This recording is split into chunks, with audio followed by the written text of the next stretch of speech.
Okay, I guess we're going to start now. So my talk title, why you can call the police, it kind of makes you think. So I hope it will all be clear at the end of my talk. So I'll start by introducing myself. I'm terrible at the introduction slide, so I'll just be brief. Kim jestem means who am I in Polish. My name's Amelia Szczuchniak. You can try to pronounce my name. It's not going to be easy, I promise you. I'm from Poland. And I work for ISECOM, the company, the Institute of Open Source Security Methodologies. I work for Pete Herzog. He's the person behind the OSTEM, Open Source Security Testing Methodology Manual. It's a pretty good thing. It's been widely used by security persons, also by NATO people in Europe. I think it's been implemented by some US government agencies as well. So first and foremost, I want to thank you for coming here. I also want to thank the RVA board for having me. It's my first talk in the US, so I hope it will go good. This is an incredibly valuable experience, really like talking to people here and absorbing the good vibes you radiate. It's really great.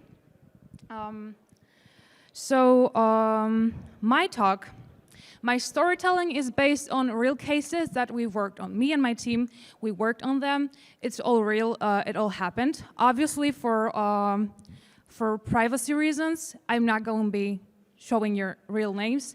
It's all been changed, kind of made safer to not reveal any sensitive details mostly for cases that are currently in court, because some of them are still in court.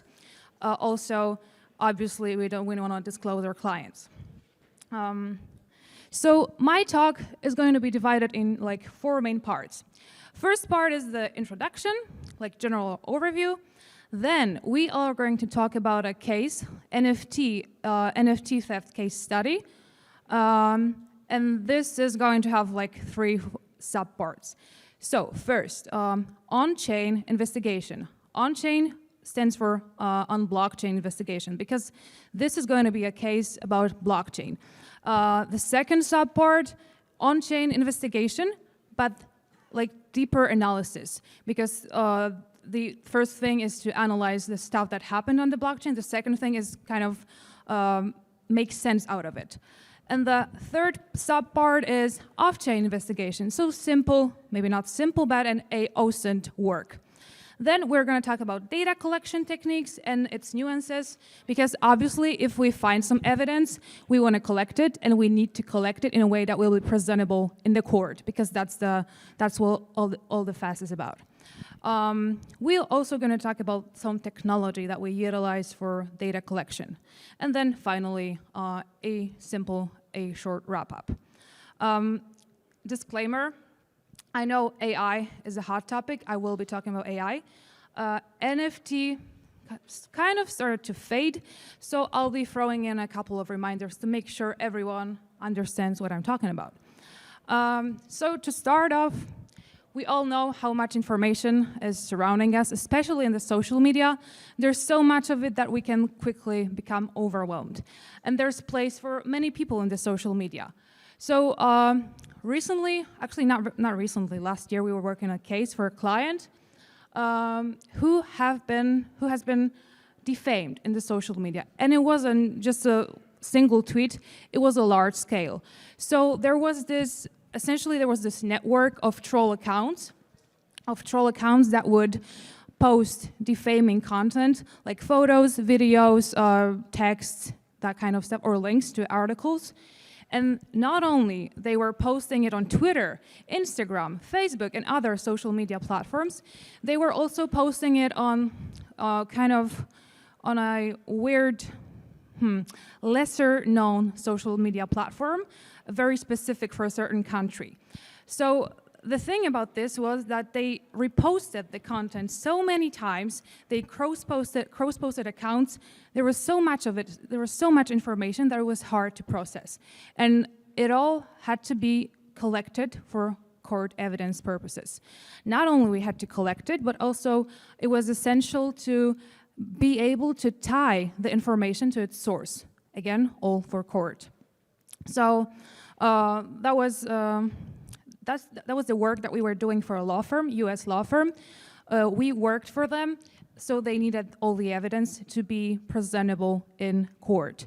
So obviously people who participate in court hearing, they cannot be just shown in an iPhone screenshot. Usually in court, I'll show that later, it's just like a paper with an exhibit printed on it with a number. So then someone is in court, they are being handed the paper, and then they read it, and they are being asked questions by whomever is in court. So that's how it works. So obviously, it all had to be printable, so read in and readable in court.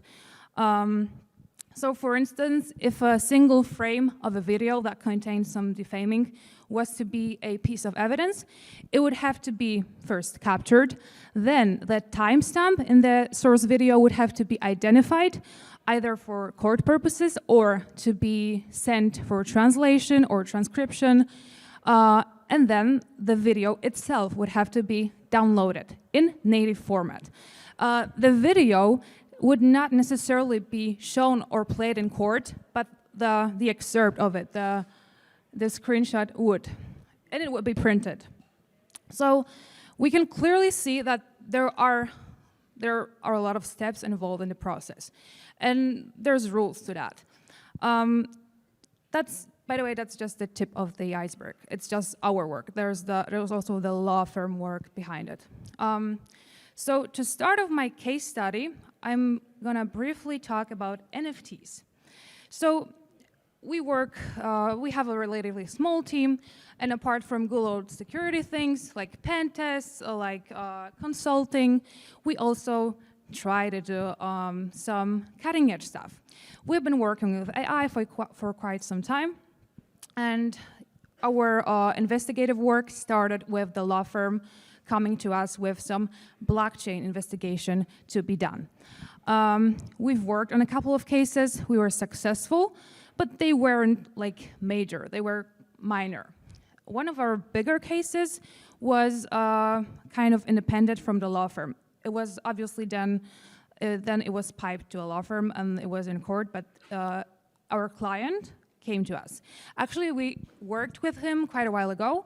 We helped him implement MFA, other security measures. We basically helped him harden his cyberspace because he's a prominent person in the NFT community. So he wanted to make sure he's all secure.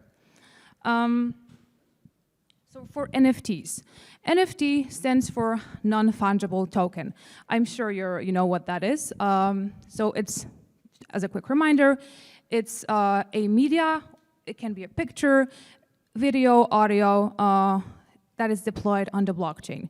So once it's deployed on the blockchain, we can clearly identify the address that owns it. So NFT community is pretty fun. I'm not gonna lie. I mean, there are many inside jokes, like countless inside jokes, and working on the investigations learned me so much about what people write on Twitter. Not all of this was the stuff that I would normally want to see. So there are a lot of enthusiasts there, but obviously, whenever there's brilliance or a breakthrough technology, there's always going to be people who want to abuse it and who want to make money of it.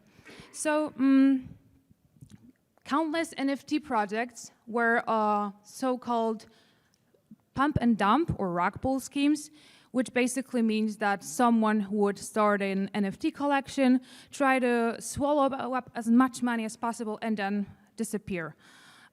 This gave the community lots of bad fame, even though the majority of projects are like legitimate projects run by enthusiasts, so really just art. So NFTs are kind of permanently attached to two social media platforms. First platform is obviously Twitter, and the second one is Discord.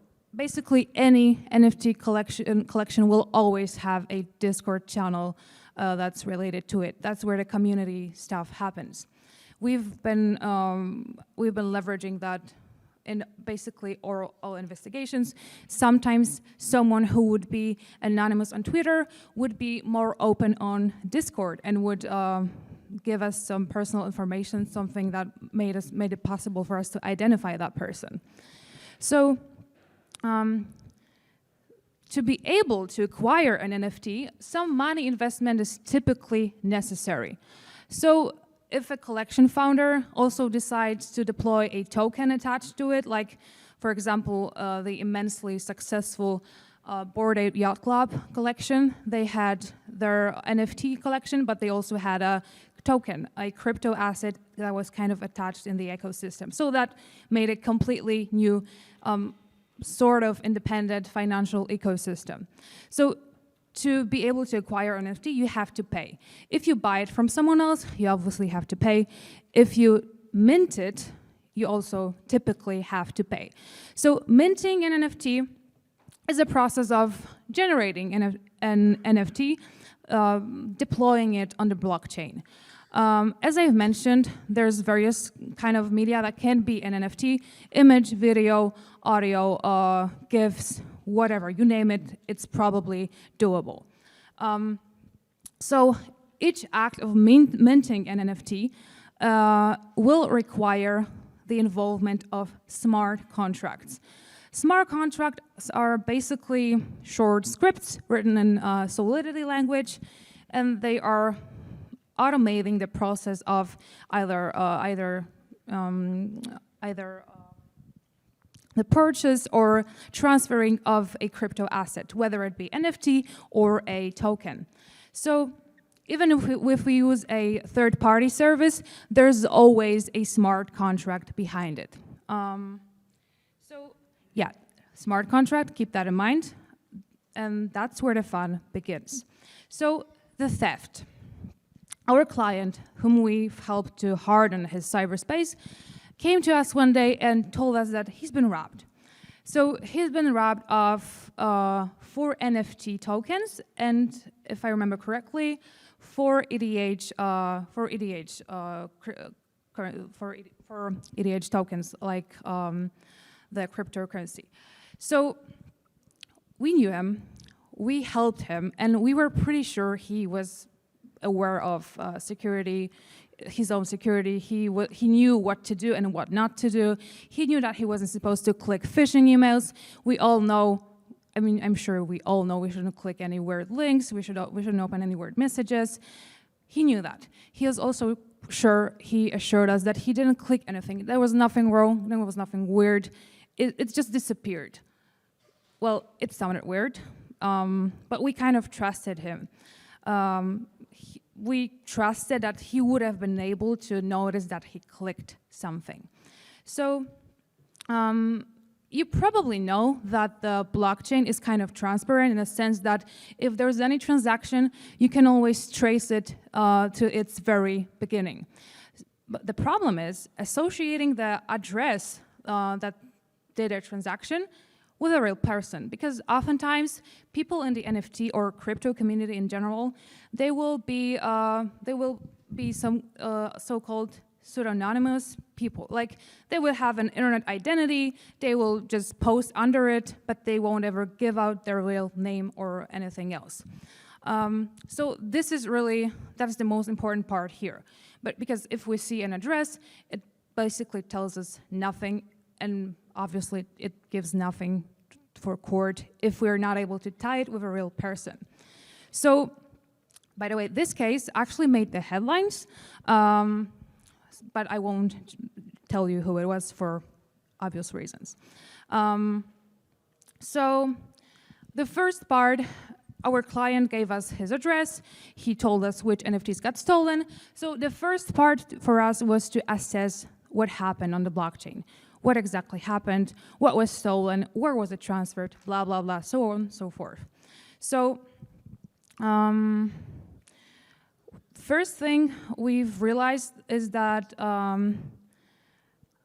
mean, we haven't realized that, but we just know it, that most crypto wallets, crypto decentralized apps, are not accessible without 2FA or MFA.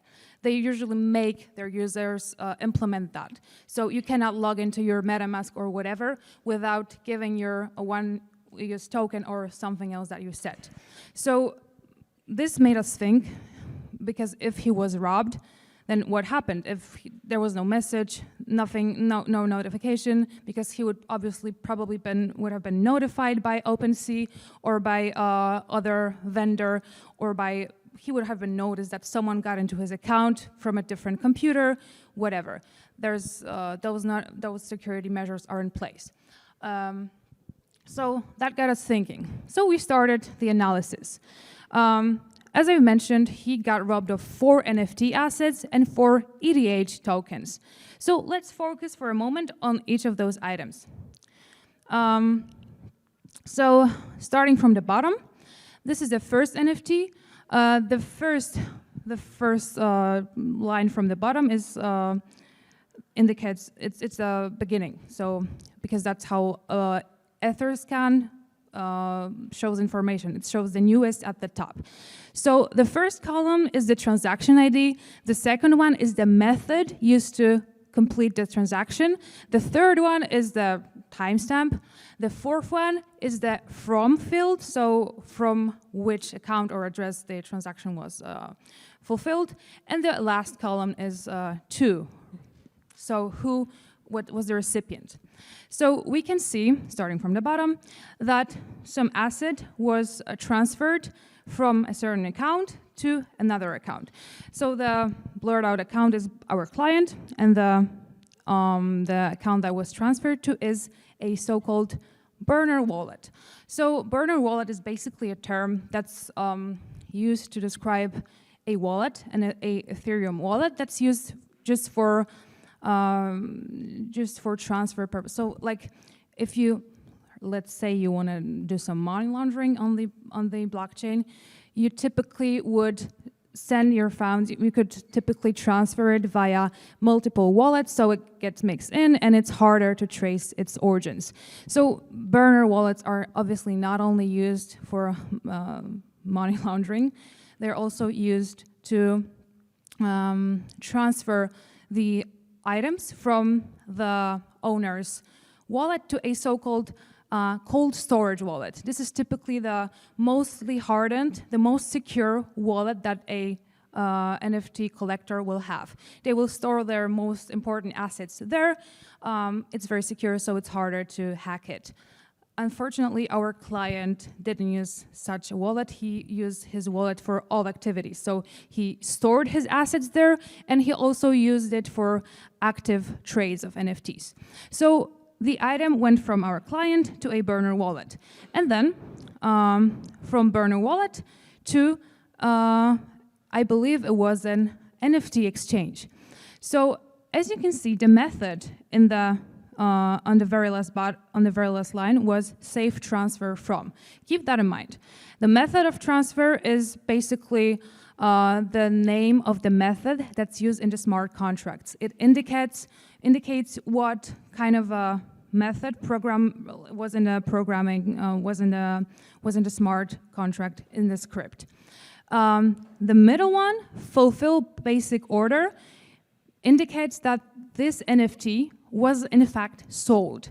So it was put on a sale for a certain price, and then it was transferred to the something ETH because they paid for it. So it wasn't just a transfer, it occurred via a NFT exchange.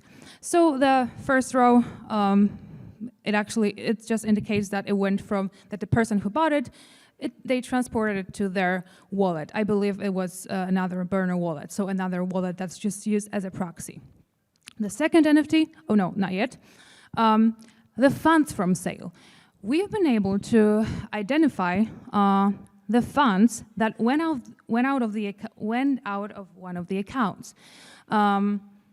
We've then combined the worth of all assets, and we were able to confirm that it was the cash that was acquired from the selling of those items.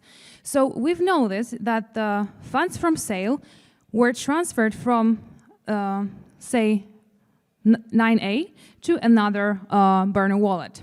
And That another burner wallet was then used to distribute the funds even further. So as I've mentioned, like a typical money laundering scheme. What is more, from those multiple burner wallets, the funds were then transferred to another burner wallet, and then finally the thief cashed out on Binance. So it was all readable on the blockchain, but it required some, required some time, because the blockchain data it's not really easy to read. If you're just looking at it, there are some automation methods. There are some tools. We've also developed them since then. But if you look at the raw data, it's not easy. It's not easy digestible. So the second NFT that was stolen. Now we are reading from the top because those are two separate screenshots that I took. So it went, looking at the fourth column, it went from our client to the burner wallet. Actually, the same one that was used previously. And then from the burner wallet, it went to a NFT exchange. If you can see the method, so the second column, fulfill available order. So it indicates that it was sold. Then the cash flow, it's the same as previously because the money was kind of, it's the money from the sale of all those 4 items. So it's the same flow as previously. It went for the same burner accounts, and then finally it went to Binance. So the third NFT and fourth, they are pretty boring because there was just one transfer.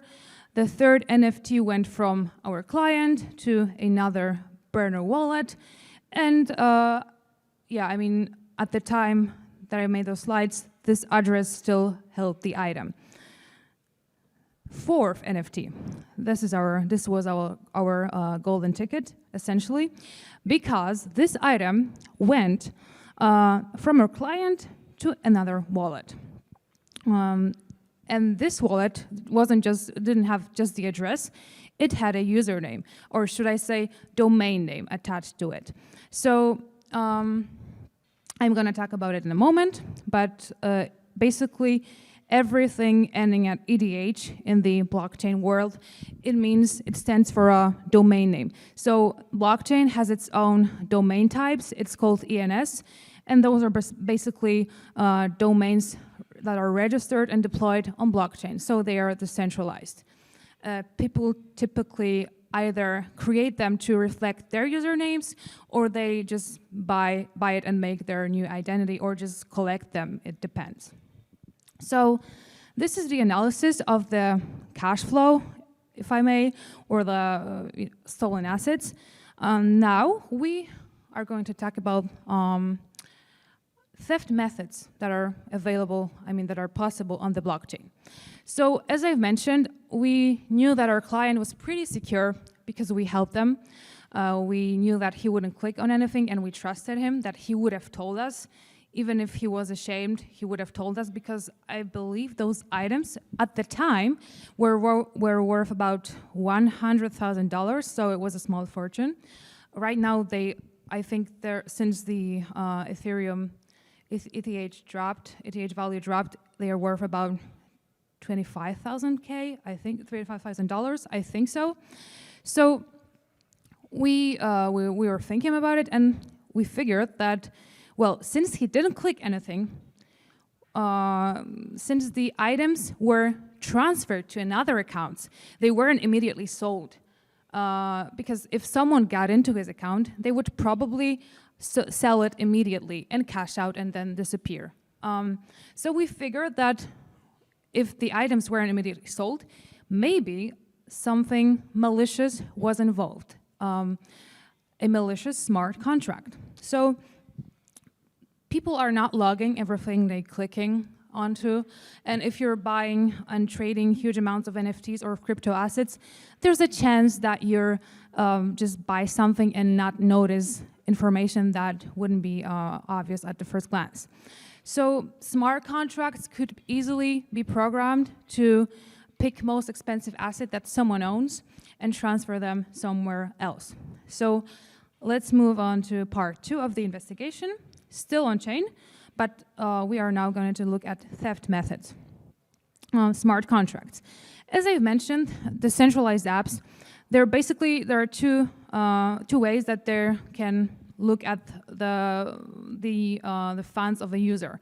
So decentralized apps doesn't actually own the asset that you connect it to. It just connects to your wallet. Your wallet is deployed on the blockchain. It's independent. If you connect to a decentralized app, you can do it like in two ways. First is to give the decentralized app, for example, OpenSea, which is a most prominent NFT exchange. You can give it permission to view your wallet, so only see your balance, or set approval for all. So the second option is kind of easier for the users because it gives the app access to all of your funds. So you don't have to click and confirm each one transaction. You just have to confirm it once, and then and it makes the process more easier and more smooth. So the latter allows you to trade your assets more easily. So looking at an exemplary scam scheme. So again, this is just a simulation. We simulated the steps that someone would probably have to make in order to steal from our client. So first step would typically be that scammers fake a well-known platform to gain trust. If a user sees a well-known name, we all know that there's a bigger chance that they will fall for it. They will click on something. So there was many scams in which a legitimate NFT company has been hacked, and like the attacker posted something on Twitter. I think even recently there was a case. Someone's like Steve Aoki, I believe, he's a DJ. His account was hacked, and the hacker posted a link to a fake NFT mint there, and people clicked on it. People trusted him because obviously our DJ is not gonna try to scam us. People clicked on it and lost lots of money. So the second part would be the fake platform would set a minting fee. Minting, deploying an asset on a blockchain. So a new NFT is generated. They can also put an NFT or a collection of NFTs on sale. If the user falls for it and joins the platform, they usually receive a request from the fake platform, like a function with a misleading name. So their users are not shown the actual smart contract.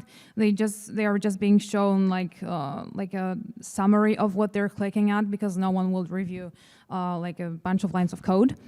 So if someone programs a smart contract in a way that makes it misleading, that the name is misleading, there's a bigger chance that someone will click on it. And if the user confirms the request, the malicious contract calls the transfer function, so the method that I've highlighted previously.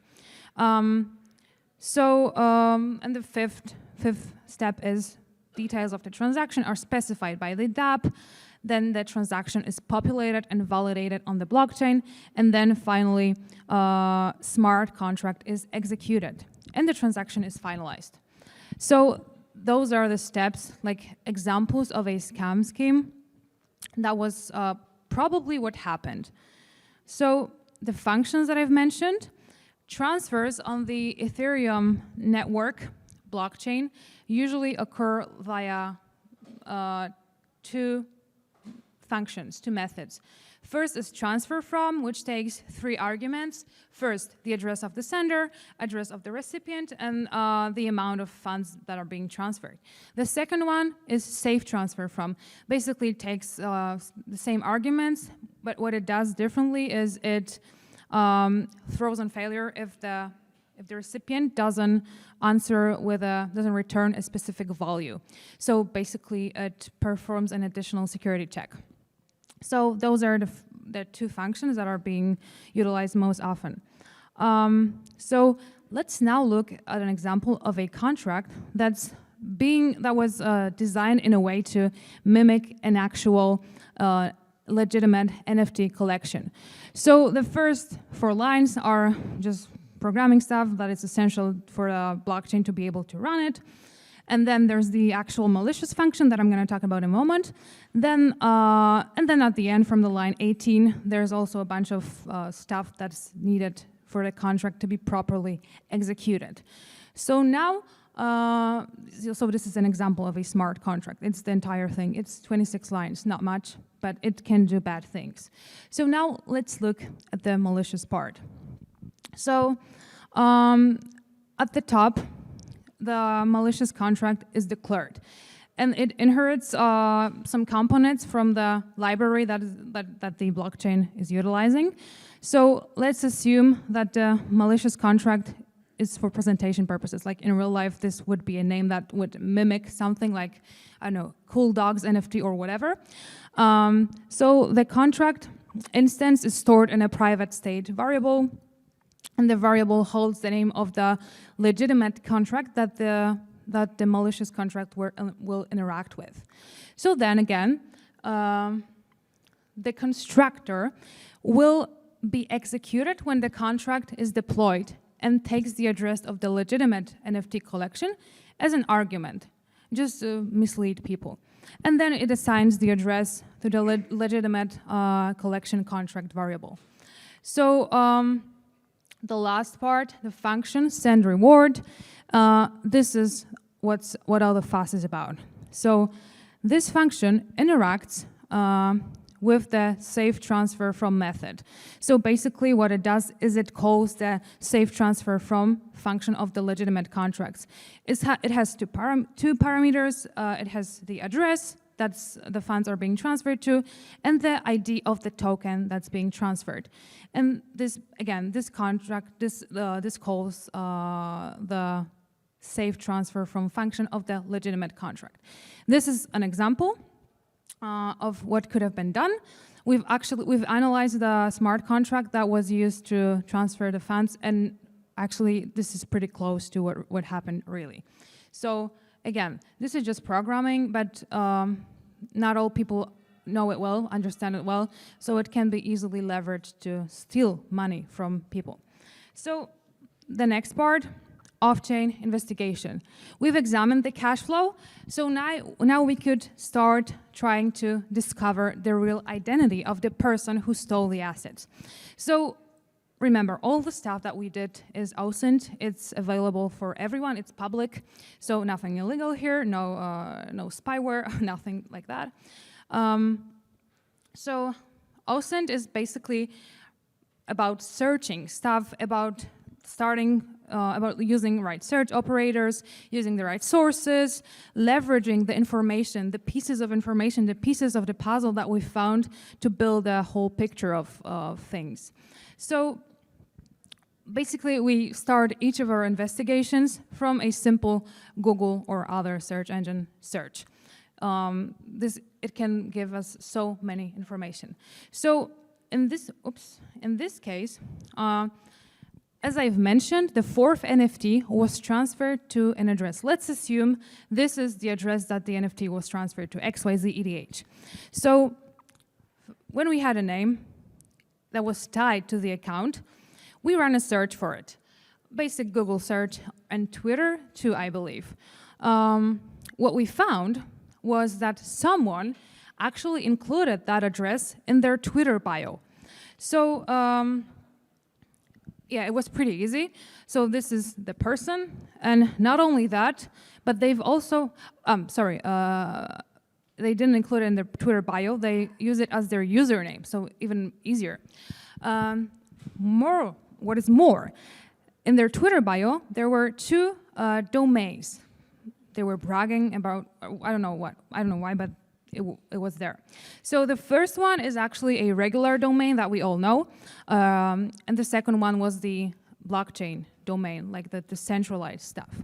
So also that person included their location in the bio, so yeah, it seemed pretty easy, right? So we ran a search for both domains listed in the bio.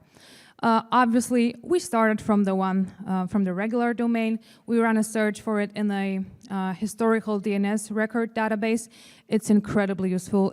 I can't even tell you how many times we've found some information in historical DNS records, because before there were regulations that allowed people to kind of hide their real names, it was all there. So in that case, I can't tell now.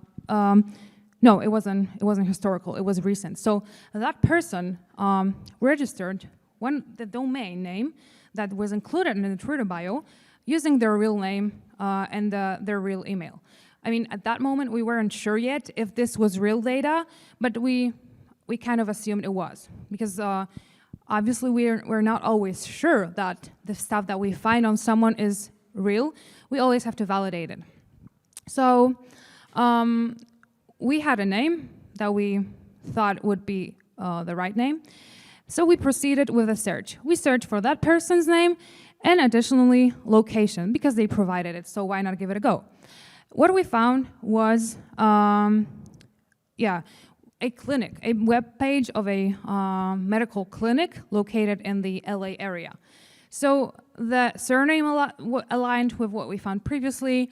The looks, we didn't know how the person looked like, so we couldn't compare the looks. But we assumed that the person that we found was related with our person of interest. So we've identified the clinic, and then we ran a search for the name of the owner of that clinic.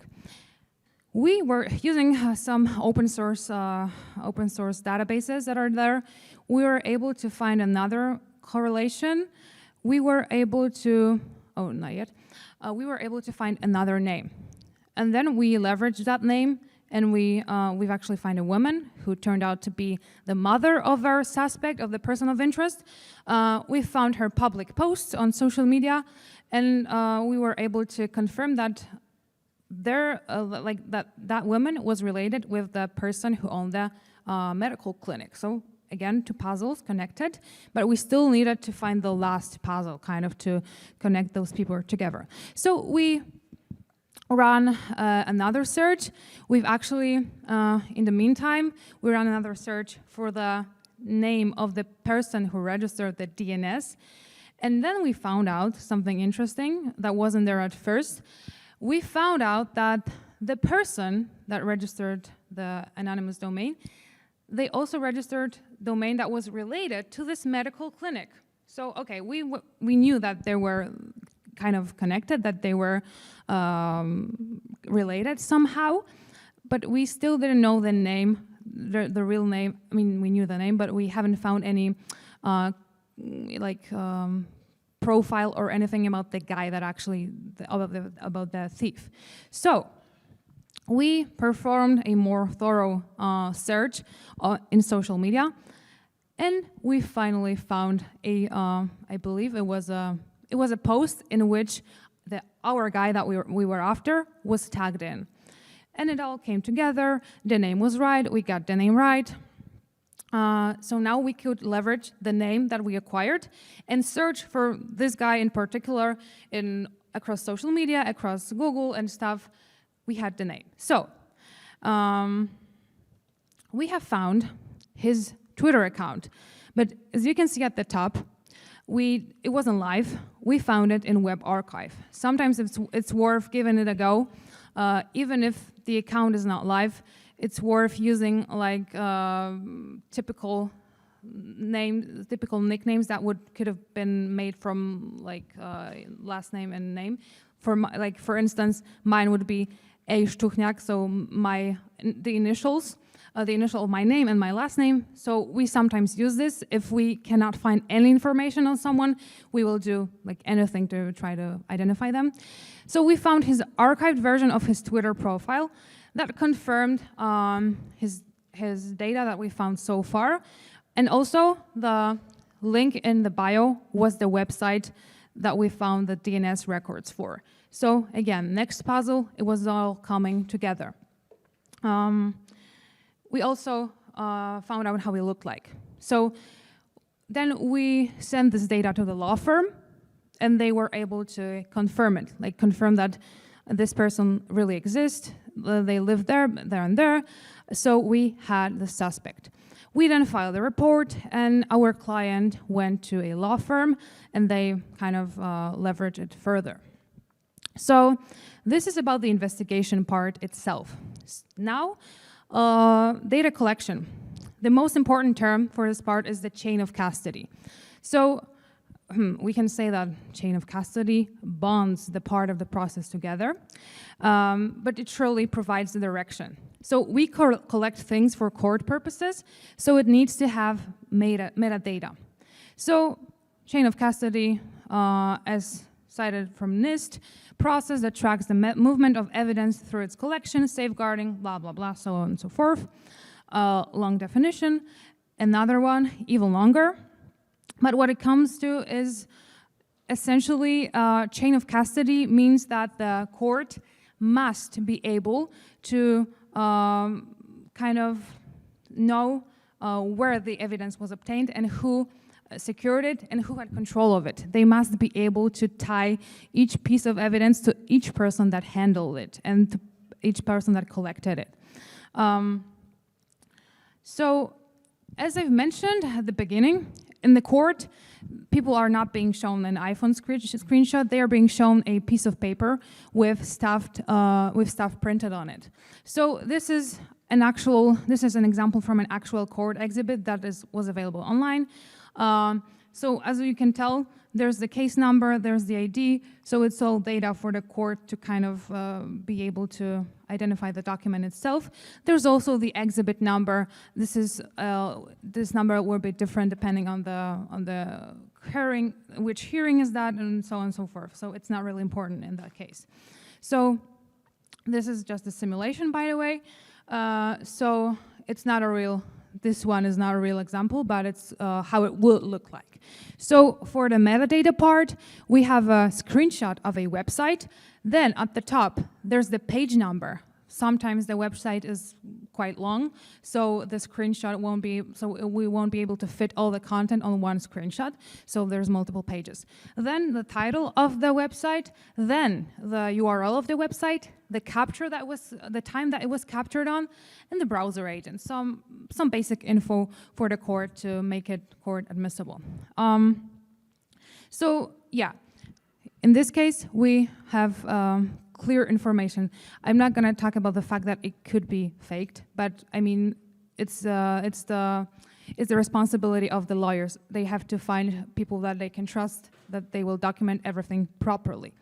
Had this been a piece of evidence in a case that required, like for instance, knowing an exact location of an object or of a pictured person, that we would have to prove that they were somewhere at a certain time, they would also have to be another metadata analyzed.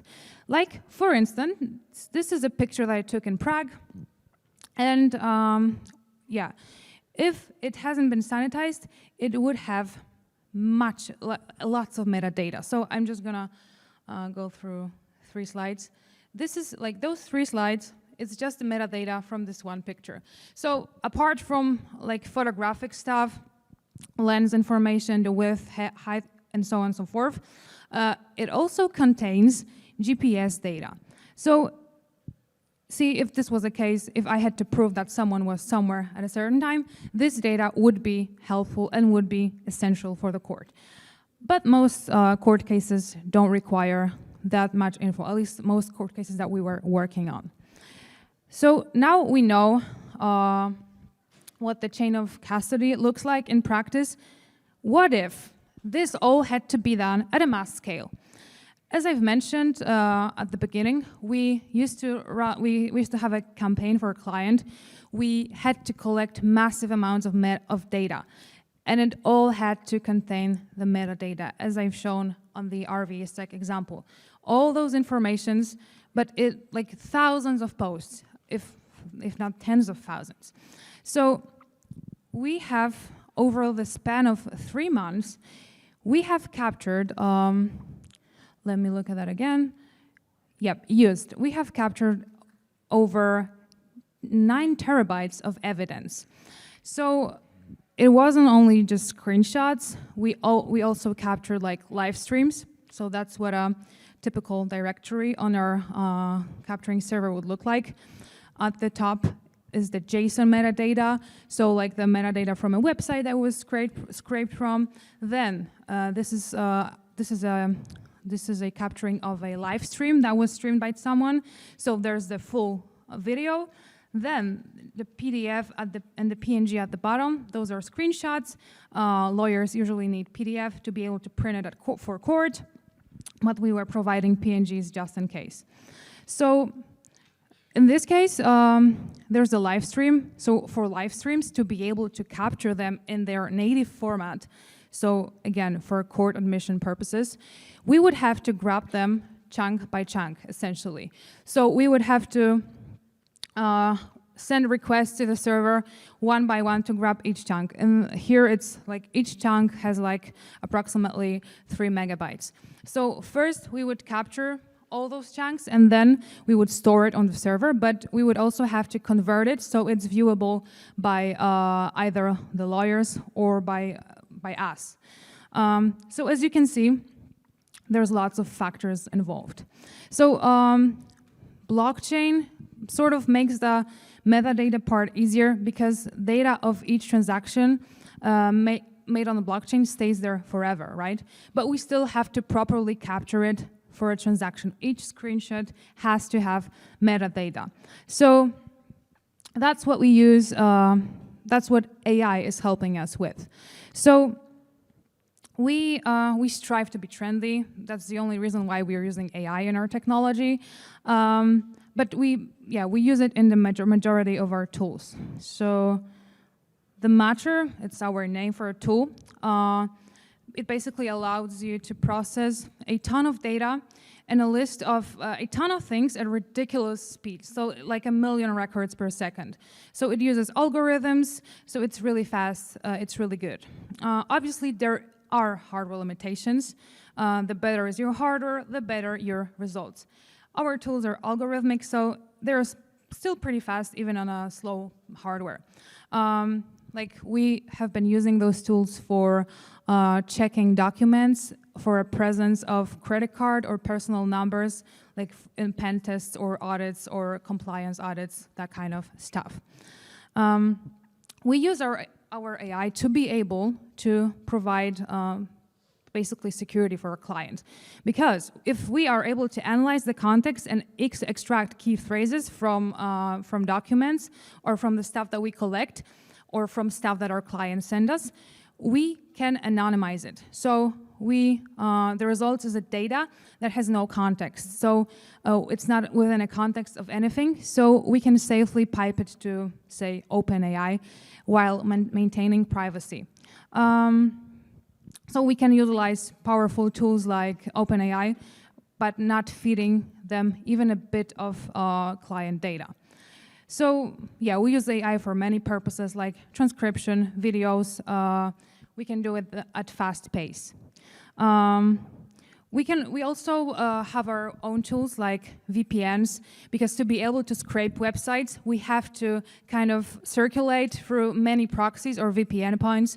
We also sometimes need to go through firewalls of some totalitarian countries, which won't, for instance, allow encrypted traffic. So that requires some special tooling. So to be able to scrape stuff, we need to have a huge number of virtual hosts, each with multiple different VPN points, approximately 16 VPN points for each virtual host. So we use them to scrape data, not only for court purposes, for clients, but we also use it to train our AI. Not every service provides a API service that allows for scraping. So moving on to the next and the last part, we have the evidence. Now what? Now we call the police. Not really though, because we submitted the report to a client. He went to a law firm. First, they went to OpenSea, so the NFT exchange. Obviously, they couldn't have gone to the blockchain because the blockchain is decentralized. So what happened next? Well, that's the thing, because nothing really happened. Our client went to the police, But the problem is that police is overwhelmed.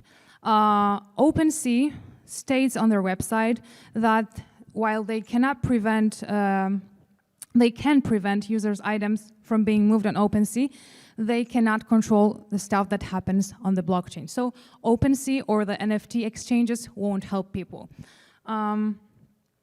They went to the police. Actually, while researching that topic, I have found some AMA on Reddit by US Secret Service San Francisco field office that they were doing crypto-related stuff. And the first question was if there's a threshold from which you take the cases. So yes and no. For our clients, for our client's case, he didn't lose that much money. So he went to the law enforcement. Unfortunately, they didn't take the case because they simply didn't have the bandwidth. That was the case for FBI too.